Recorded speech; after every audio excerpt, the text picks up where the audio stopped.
You were never meant to see this, not yet, not like this. But the fact that your eyes are locked here means a classified summons has just been triggered, and not by man, not by presidents or monarchs, but by a single high-ranking official in the divine government. Yes, God has a government, one older than language, more organized than stars, more exact than mathematics, and in that celestial registry, there's one name that's circled in red ink, yours. A summons has been issued, not for punishment, not for worship, but for promotion, because someone up there, someone with clearance, authority, and sacred assignments, has decided you're ready. They want to meet you, not to talk, but to transfer. Something's been held in escrow for your soul, and only one official is allowed to give it to you. But first, you'll need to remember what they erased, just to keep you safe. If this struck something in you, don't brush it off. This is a spiritual trigger. A file has been opened in your name, and before we continue, you must decide, will you proceed knowingly or walk away as if you weren't summoned? If you're still here, then subscribe, because the rest of this story belongs to you.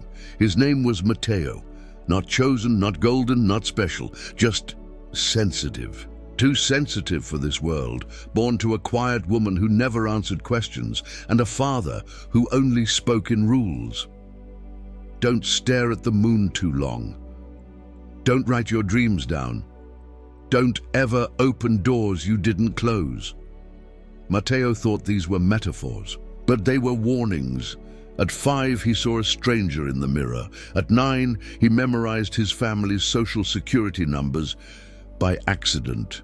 At 13, he stopped being surprised by the feeling that someone was watching him. Not a stalker, not paranoia, something else.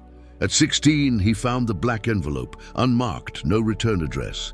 Inside, coordinates, a date, and a single phrase. You've been observed. Now you'll be briefed. He thought it was a prank, but something in his bones burned, the way only truth can burn.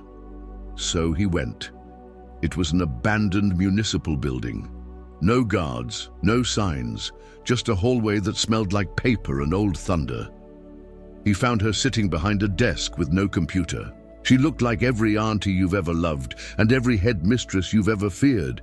She said, "We've been watching your obedience patterns." Matteo opened his mouth, but no words came. She slid over a manila folder. Inside, drawings he made as a child, private thoughts he'd never spoken, and a list of every moment he almost died but didn't, with detailed explanations of why. She said, "You passed your last test last Tuesday. You gave mercy when anger was deserved. Now we can talk. Talk about what?" She just smiled. "About your assignment." And in that moment, Matteo understood. This wasn't about fate. This was about infrastructure. There are systems, departments, forms, and someone, somewhere, is tracking your spiritual file. You think you've been alone. You haven't.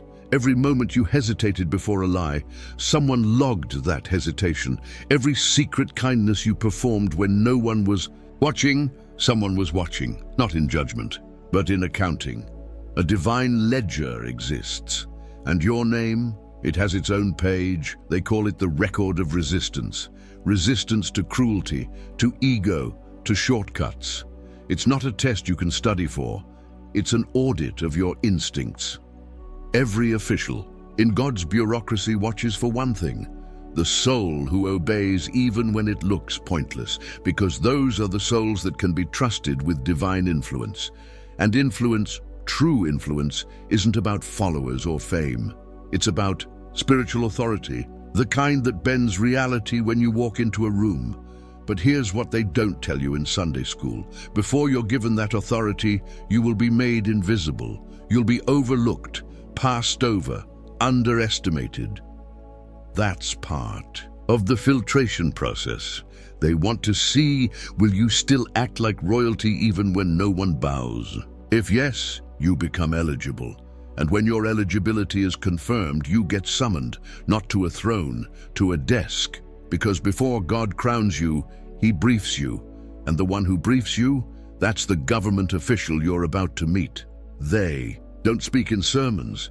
They speak in tasks, in codes, in names you forgot you loved. And when they open your file, you'll see that your whole life was an undercover mission. And you didn't even know it. But you felt it. Oh, how you felt it. The dreams that made you cry in languages you never learned. The days where birds seemed to follow you. The strangers who whispered things they shouldn't have known. Those weren't coincidences.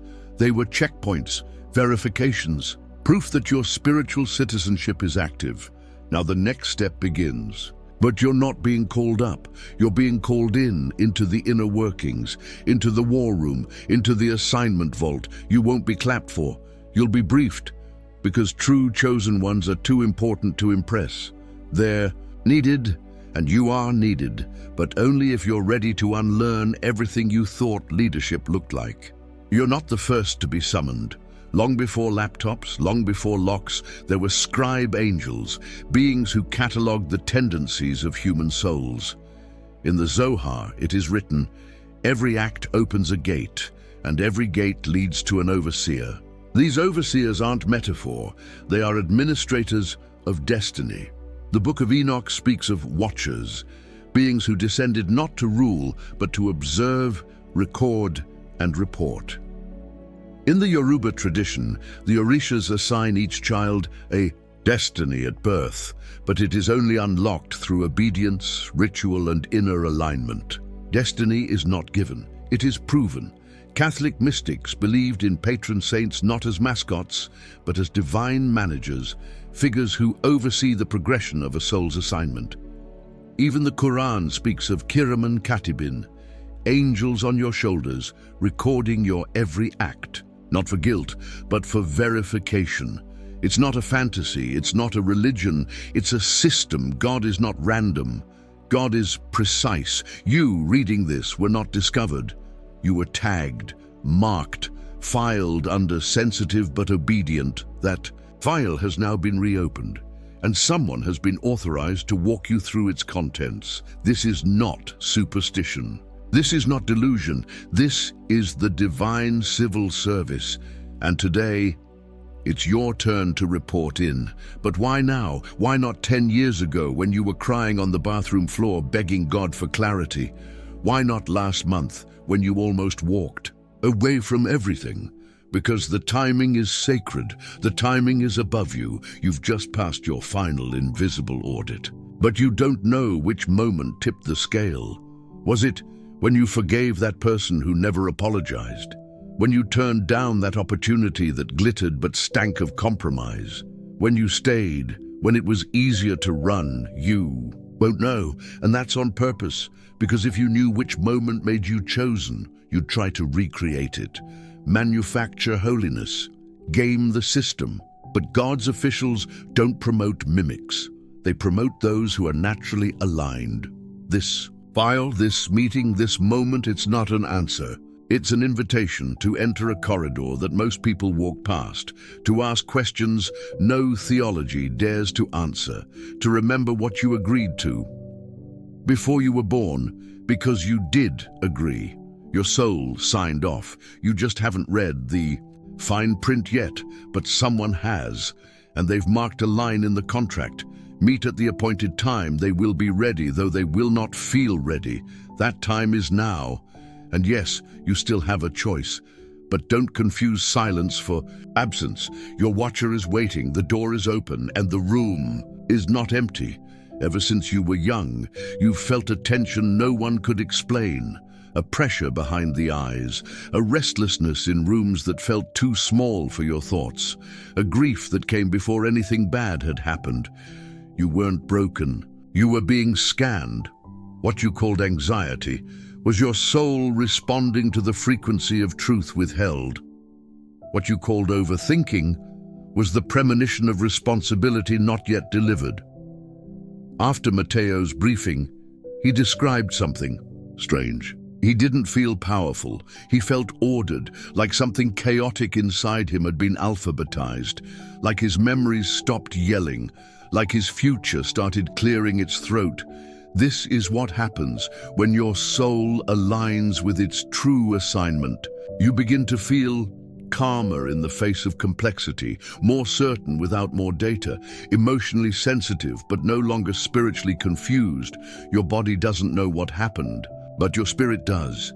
It recognizes the weight has shifted from waiting to walking, and you may notice the following. You feel compelled to clean out drawers. You hear names in dreams you haven't spoken aloud in years. You're no longer afraid of being misunderstood. These are signs that your briefing is underway.